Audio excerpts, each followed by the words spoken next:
Yo, it's your boy Bernard, aka the Scarlet Spider, and welcome to another episode of the Angry Blerd podcast, where I'll be talking about all the nerdy things that caught my eye this week. So, we got a production announcement for season 2 of Wednesday. Production has begun. Not surprisingly, Percy Hines White has been removed from the cast due to the allegations of sexual misconduct with a minor online, I believe. He played the psychic Xavier Thorpe. He said that the tweets were untrue and part of a campaign of misinformation. He said earlier this year, somebody I never met started a campaign about misinformation online about me. Because of this, my family has been doxxed. My friends have received death threats. So he posted that in June of last year. He also made a post to confirm his departure on the show. He said, I had so much fun working on this show. I can't wait to watch season 2. Much love. We also got the whole cast rollout for season 2 of Wednesday. Pulling that up right now for you guys. Okay, so like I said before, Steve Buscemi has joined the cast. I believe Hunter Doohan was already a part of the cast. Let's just say, we'll just do the whole cast rollout. So Jenna Ortega, Steve Buscemi, Emma Myers, Hunter Doohan, Joy Sunday, Victor Dorobantu, Musa Mustafa, Luyanda Wanti Lewis Nyawo, Billy Piper, shout out to Rose Tyler, Doctor Who family right there, Georgie Farmer, Isaac Ordonez, Evie Templeton, Owen Painter, Noah Taylor, Louis Guzman, and Catherine Zeta-Jones. And the guest stars are Joanna Lumley, Thandie Newton, Jamie McShane, Frances O'Connor, Haley Joel Osment.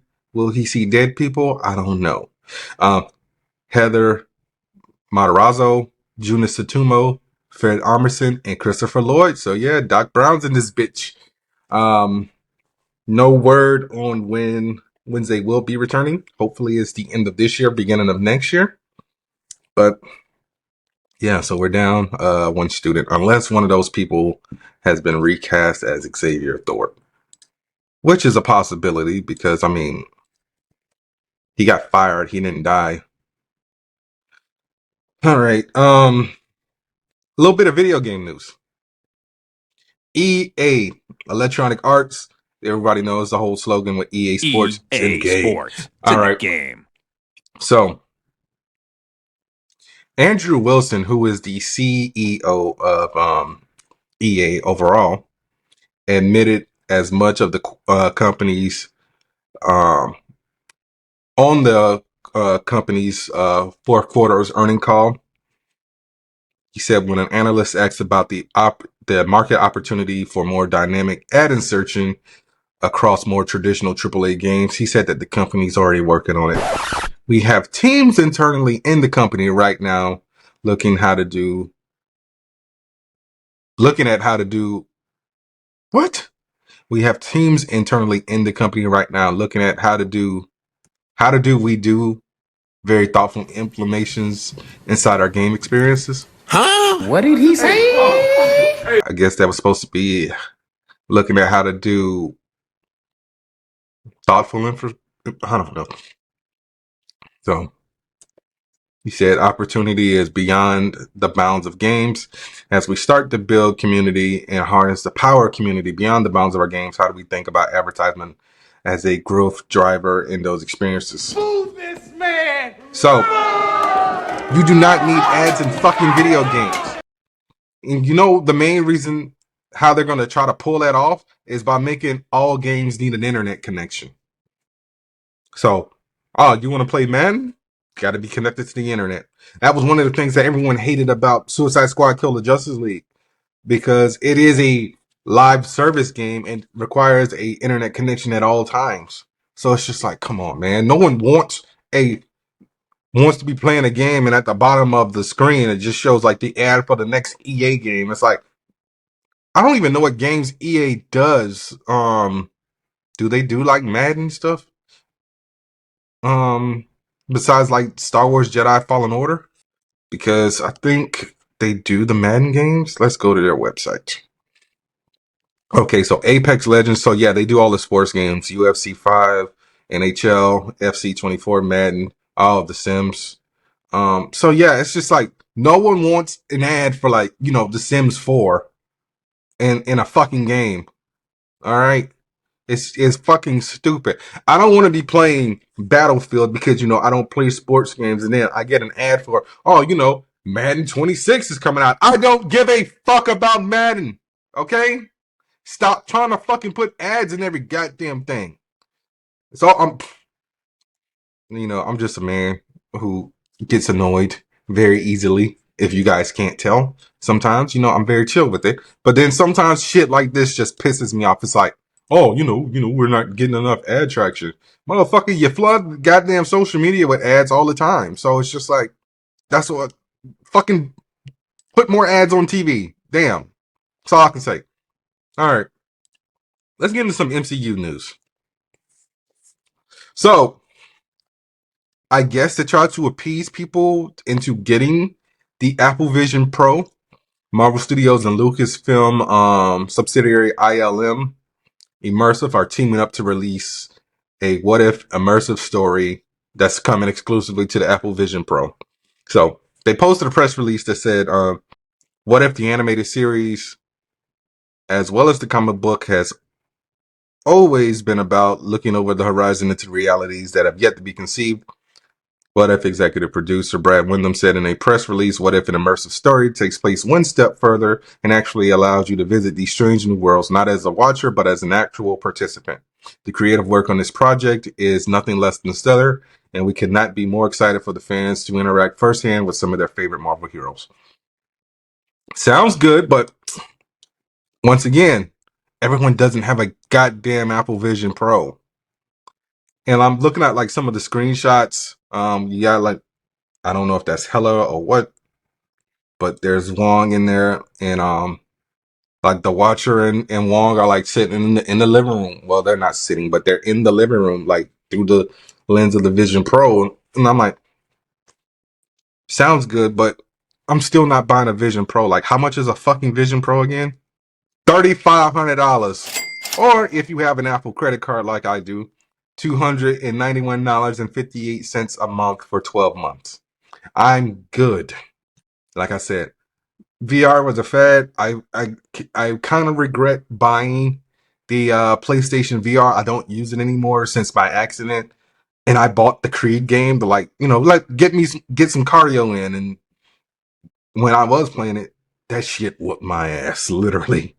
Um, so yeah, I mean, if they made this for the PlayStation VR, but they're probably not because it's like all the VR games now are going only to VR2, and if you get the VR2, you can't play the VR1 games because for some dumb ass reason, PlayStation said, you know what, we're going to make the main base system backwards compatible, but not the VR2. So it's like, come on, man. All right, but we got some casting news for Fantastic Four. Um, Ralph Ensign, I guess he was on The Witch. He was in The Witch. He was also in The Green Knight. Who the fuck was he in Harry Potter? Because according to Wikipedia, he was in Harry Potter. He played Emerus Caro. Don't even remember that character. So it looks like that might have been. He was a Ravager pilot in Guardians of the Galaxy. He was in Star Wars: The Last Jedi. He played Rick in Ready Player One. Loco, do you remember Rick? Because I don't remember Rick. I might have to go back and rewatch that movie. He was the Green Knight in the Green Knight. But anyway, he has been cast as Galactus in the Fantastic Four film for Marvel, which is supposed to be coming out next year, if that doesn't get pushed back. And John Malkovich has been also cast in Fantastic Four. His role is undisclosed, the same as Paul Walter Hauser, as I told y'all last week. Stingray um, has been cast in the movie. But yo, I like John Malkovich. John Malkovich, like my favorite John Malkovich movie might just be of Mice and Men, where he played Lenny. I haven't really seen that many John Malkovich movies. So there's been of Mice and Men. Mulholland Falls. Don't know why I saw that movie. That movie came out when I was 10 years old. Con Air, The Man in the Iron Mask. Obviously, being John Malkovich. Knock Around Guys. Red 2. Adaptation. Johnny English, unfortunately. Hitchhiker's Guide to the Galaxy. After that, like, towards like the mid 2000s, I really didn't like. Oh God, he was in Aragon. Oh, I regret watching that movie. He was in Transformers: Dark of the Moon. So yeah, I pretty much kept up with his filmography up until like I'm still looking. Warm Bodies, forgot he was in that. He was in the Supercon movie. Didn't see it though. So yeah, it looks like Warm Bodies might have been the last movie I saw John Malkovich in, but his role is undisclosed. I wonder who the hell could he play? Would he be playing maybe Reed Richards or Ben Grimm's father? Like if they do like the whole origin story, because Reed Richards' father was a dick, and John Malkovich does play an asshole very well. But Bob Iger has decided to stand on business and say that, you know what, we will be slowing down on Marvel properties, as he said multiple times before. Not much has changed on the film side of things, but he said that there will be a maximum of two shows a year and 3 movies. And 3 movies is just the standard for Marvel movies because what? So like, let's look at the MCU real quick. List of Marvel Cinematic Universe films. So 2008. It was 2 movies. We got Iron Man and Incredible Hulk, but keep in mind, this was before the purchase of Marvel as a whole from Disney. 2010, we got 1 movie with Iron Man 2. 2011, we got Thor and Captain America, the First Avenger. Then 2012, we got the Avengers. But okay, so it looks like, yeah, so like around phase 3, that's when we started roughly getting 3 movies a year. So Guardians of the Galaxy Volume 2, Spider-Man Homecoming, Thor Ragnarok all came out in 2017. Black Panther Infinity War, Ant-Man and the Wasp all came out in 2018. Captain Marvel, Endgame, and Far From Home all came out in 19. Then see, this is when we started doing the 4 movie thing. Because 2021 was Black Widow, Shang-Chi, Eternals, and No Way Home. Then we went back to 3 movies. So 2022, Doctor Strange, Thor Love and Thunder, Black Panther. Same thing. 2023, Ant-Man and the Wasp, Guardians, and the Marvels. So, can you show me? Because like the TV shows is where we really got flooded. All right, here we go. Television. So 2021, WandaVision, Falcon and the Winter Soldier, Loki, What If Season 1, Hawkeye. That was all in 2021. So that's what, 5 shows? 2022, Moon Knight, Miss Marvel, She-Hulk. Why do I feel like there was a show last year besides like season 2 or What If? Was there a show last year? Or, well, we also got 2 specials in 2022, and that was Werewolf by Night and the Guardians of the Galaxy specials. So scaling back, got no problem with it. Because like I said before, Kevin Feige oversees all this stuff and he's been stretched out. Stretched thin. So yeah, let the man breathe. All right. Gen V news. So as I told you guys last month, unfortunately, Chance Perdomo did pass away in a motorcycle accident. But the producers of Gen V released a statement saying that they will not replace Chance Perdomo. And they said, as we continue to navigate the tragic loss of Chance Perdomo, everyone at Gen V is determined to find the best way to pay respect to his memory. We won't be recasting the role because no one can replace Chance. Instead, we have taken the time and space to recraft our season 2 storylines as we begin production in May. We will honor Chance and his legacy this season. Honestly, I have no issue with that. Like, even if, um, because once again, the show was already written and production was literally starting this month. So it's like, if they recast, they would have to halt everything. So like, they already paid for like, um, closing down like streets and everything like that. So just slightly tweaking the scripts, like having a writer on set, isn't as much of an issue as recasting a film or a TV show, because this is the same thing that happened with Wakanda Forever. Production had already started on Wakanda Forever. Like, Ryan Coogler had already got everything set up in Georgia. You know, Disney had already started giving money to Tyler Perry Studios to shoot on the lots and everything, and Chadwick passed. So at the end of the day, I get that people would prefer to see the character be replaced. But if a film or something has already started production, it's kind of hard to do that, because at the end of the day, it's a money situation. That's why, like, whenever people complain about, oh, Harrison Ford replacing fucking William Hurt, may he rest in peace, as Thaddeus Thunderbolt Ross in Captain America: Brave New World, that movie hadn't already begun production yet. Like, the production on that movie started like mid last year, and he passed away. Let's see when he passed away. William Hurt. Yeah, he passed away in 2022. So it's like, at the end of the day, it's a production thing, and there's no changing that. A film franchise I don't care about, because I just don't give two flying fucks about it. The Godzilla Kong franchise will be getting another movie following the success of Godzilla Kong, The New Empire. And Daniel Callahan, who wrote Shang-Chi, will be writing the film. Damn! The movie has made $555 million since it came out in March. That shit's still in theaters.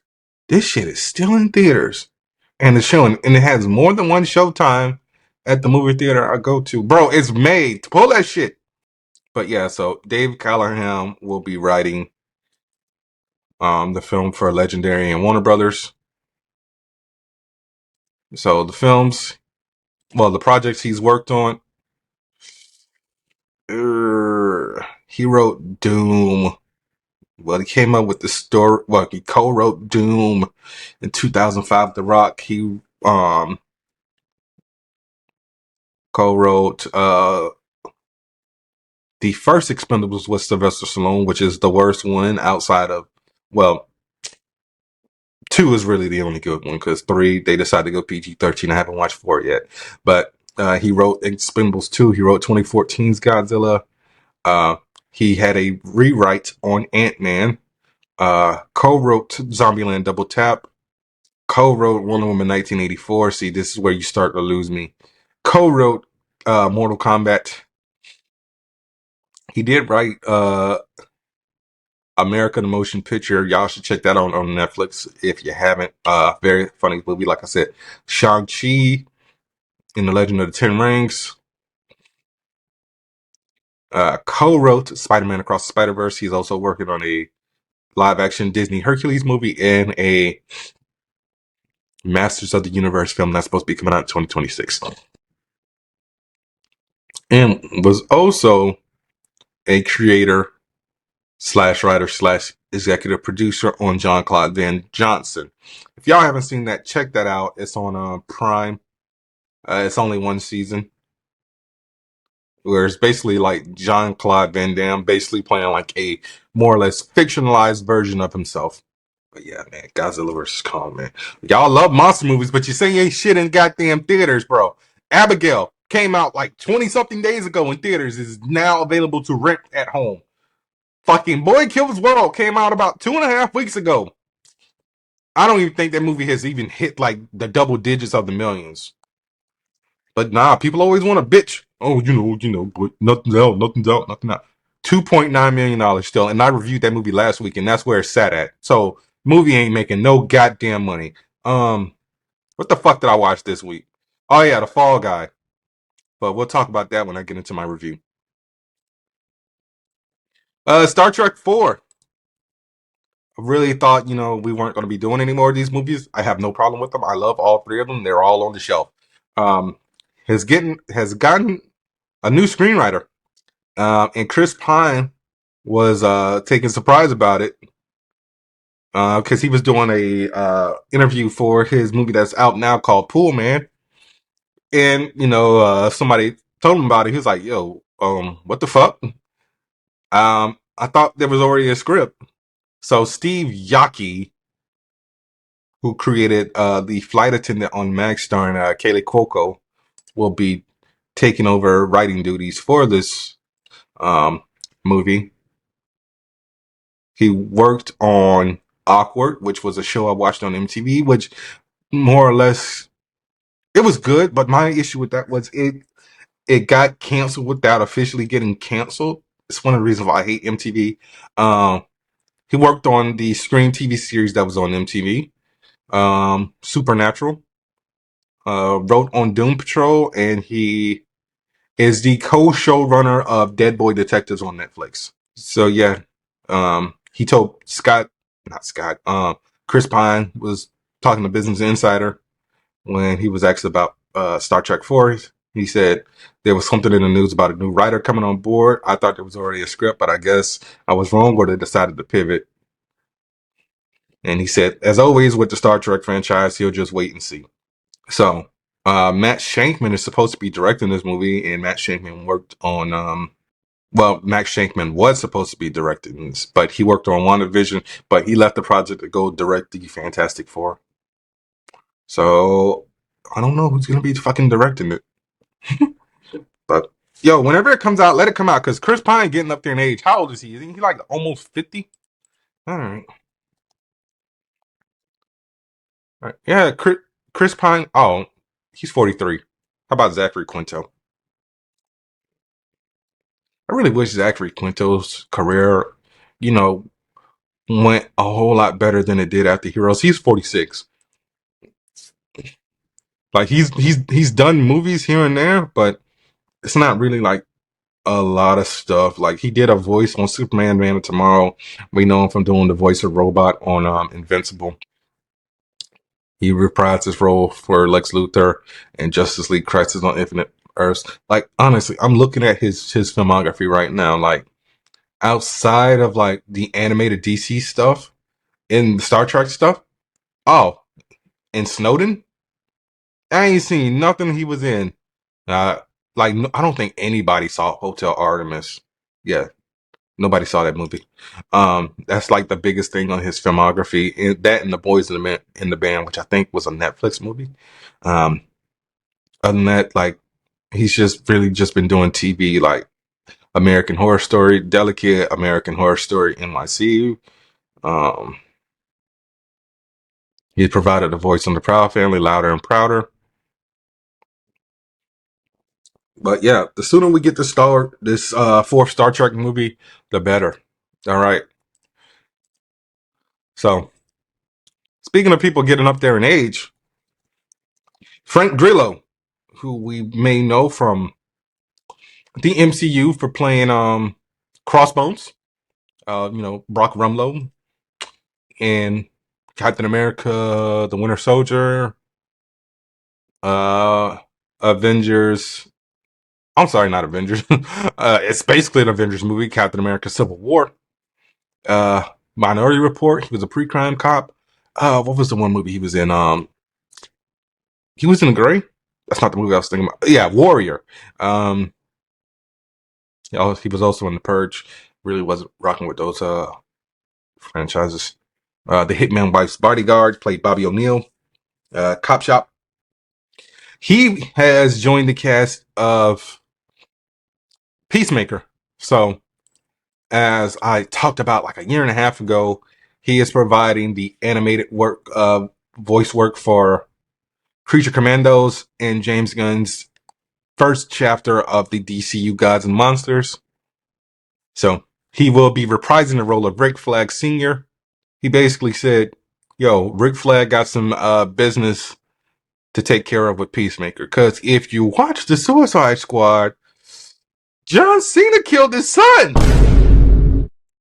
So time for a little bit of payback. And I get it, it's acting, but I really need to see the age difference between Frank Grillo and damn, what is that guy's name who played Joel Kinnaman? Because Frank Grillo is 58, Joel is 44. So like, unless like, I get it, it's a show, it's comic book shit, but it's literally a 14-year difference. But whatever. All right, so I'm gonna get into my review of The Fall Guy. And as I was saying before, you know how people say, oh, you know, movies, you know, there are no good movies out. Like The Fall Guy was a very amazing movie. It's slowly getting up there, but it needs to get there a lot faster. As far as box office goes, so the Fall Guy had a budget anywhere between 125 and 150 million. It's only at $76.5 million. All right, go see the movie. Just don't get on the internet and start bitching. There's nothing out. There's nothing out. There's nothing out. There's nothing out. Oh, you know, I didn't see the advertising for this movie. Like I was talking to Jared about this when Abigail came out. He's like, I didn't see any advertising for it. But you saw a shit ton of advertising for The Fall Guy. I mean, all right. So I'm usually going to try to keep my reviews spoiler free, just because I'm trying to get you guys to get up, get out, and go see movies. But if I ever have somebody on to discuss this film with me, are we spoiling the shit out of it? All right. So after leaving the business 1 year early, battle-scarred stuntman Cold Seaver springs back into action when the star of a big studio movie suddenly disappears. As the mystery surrounding the missing actor deepens, Colt soon finds himself ensnared in a sinister plot that pushes him to the edge of a far more dangerous than any stunt. So this movie was directed by David Leitch, who was a stuntman. I believe he directed Deadpool 2, if I'm not mistaken. Produced John Wick, directed Atomic Blonde, directed Deadpool 2, directed Hobbs and Shaw, produced Nobody, directed and produced Bullet Train, produced Violent Night. So yeah, check him out, guys. I'm trying to see what movies he worked on as a stuntman. So he's been doing stunt work. He did stunt work from 97 till 2015. I'm just gonna go over like the more popular movies. Oh, he did shit on Orgasmo. So that movie was done by Trey Parker and Matt Stone, you know, the creators of South Park, where basically it was kind of like Zack and Miri before Zack and Miri. Basketball, Blade, Fight Night, Big Mama's House, The Substitute, Failure is Not an Option, The Mexican with Brad Pitt, Ocean's 11, Ghost of Mars, Cookie Romano, Daredevil, In Hell, Seabiscuit, SWAT, The Matrix, Reloaded, In Revolution, Stuck on You, Troy, Constantine, Van Helsing, Triple X, State of the Union, Mr. and Mrs. Smith, Dukes of Hazzard, V for Vendetta, 300, Next, Born, Ultimatum, I Am Legend, Mama's Boy. What the hell is Mama's Boy? Don't even know what that was. Jumper, Bangkok Dangerous, X-Men Origins Wolverine, The Hangover, Tron Legacy, The Mechanic, Conan the Barbarian, In Time, Jupiter Ascending, and movie 43. Also written by Drew Pearce, who co-wrote Iron Man 3 and Hobbs and Shaw. Stars Ryan Gosling, Emily Blunt, Anna Taylor-Johnson, Teresa Palmer, Hannah Waddingham, Stephanie Sue, Winston Duke. Very good movie, bro. This movie is a legit love letter to stunt performers. You know, like, it's nice to like more or less see how, you know, the Kool-Aid is made. And honestly, I have no bad notes about this movie. It's like the movie like touches on everything, like deep fakes and recasting actors when situations start to get sticky. Like a perfect example of that was Army of the Dead. Who the fuck was it? Somebody got replaced by Tig Notaro. I'm gonna look up the cast real quick. I feel like it was Chris D'Elia.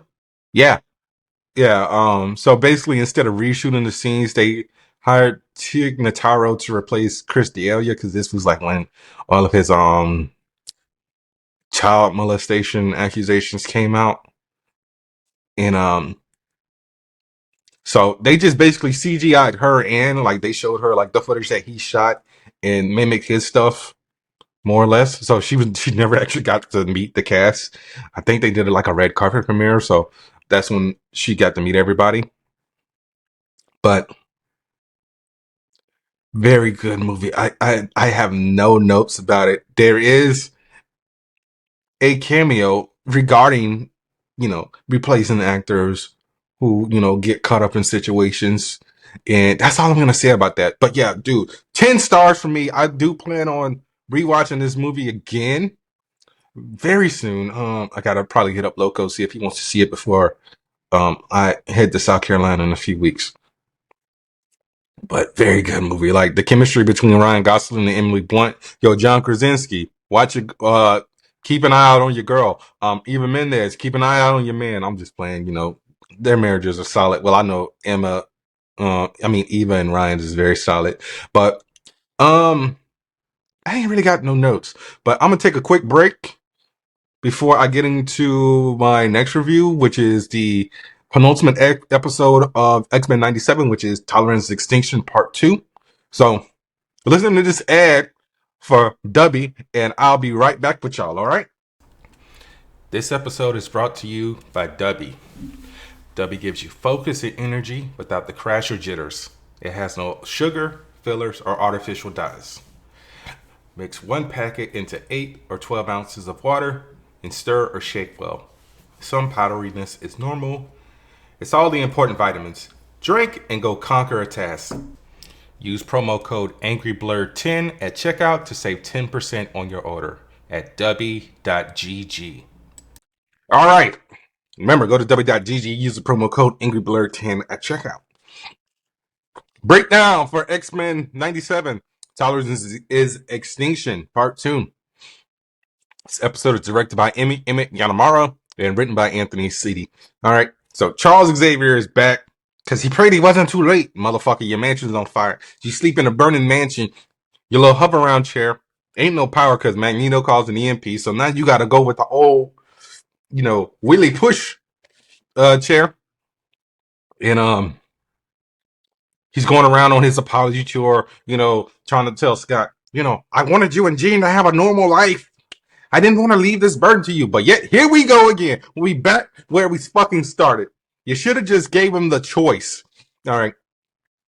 So now Magneto shows up with Asteroid M. Is like, yeah, the time for talk is over. Charles is like, Magnus, you have to turn on the magnetic field again. And he's like, nah, yo, I'm done, sympathizing with these fucking monkeys. And he basically pulled, I don't remember Jim Brew's character in Half Baked, but he's like, who's coming with me, man? Who's coming with me? Sunspot left because his mom, I told y'all the ramifications of the actions of his fucking mother. He's like, nah, I'm signed with Magneto. And Rogue was like, man, fuck y'all. Jean done died like 15 times. How much more do we have to sacrifice for these fucking humans? I'm over it. Remy's dead. I'm going with the dude who I left Remy for. So yeah, I gotta get Dick somehow. And so after that, Charles has a conversation with President Kelly. He was like, yo, give my X-Men some time. They have never let you down. So they go to Muir Island, where they still have some working ships. Due to the fact that they have Shi'ar Tech, they split up into two teams: Team Blue, Team Gold. Gold team is Jean, Storm, Forge, Cable. Blue team is Charles, Kurt, Wolverine, and Cyclops. And shit just goes left. So Gold team is trying to take out Sinister and Bastion. They get fucked up because apparently Sinister put some type of genetic override code in Cable's DNA, and Cable possibly killed Jean, so this makes 16 times now. Forge got shot down in the Blackbird while Storm was creating a diversion, so Storm's off the battlefield as well.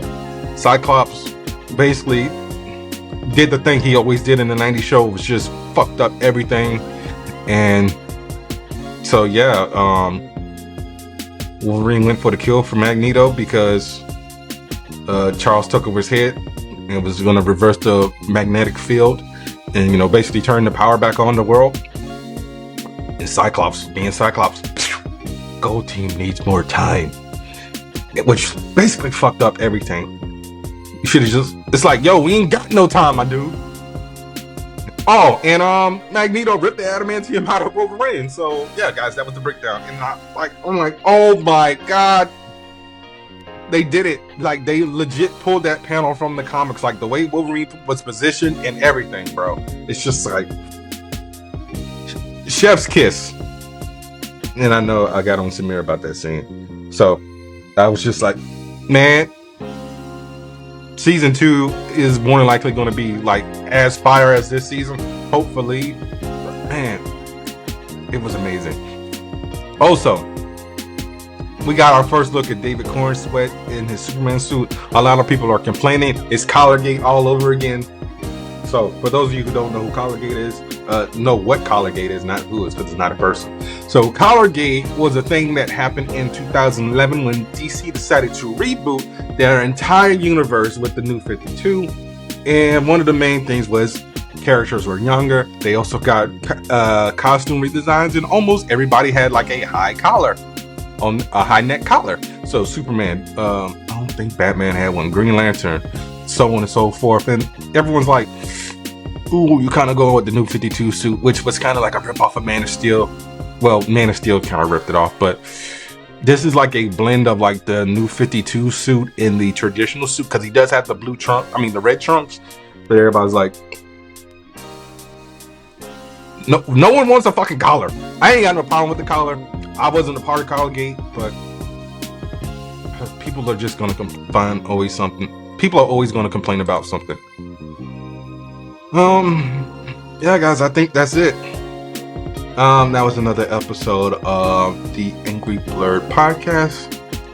Be sure to rate, review, subscribe, tell a friend to tell a friend. Go to w.gg. Use my promo code AngryBlerd10 at checkout to save 10% on your order. Next week, I will be reviewing Kingdom of the Planet of the Apes, 2 episodes of Doctor Who, and the season finale of X-Men 97. All right. See you later.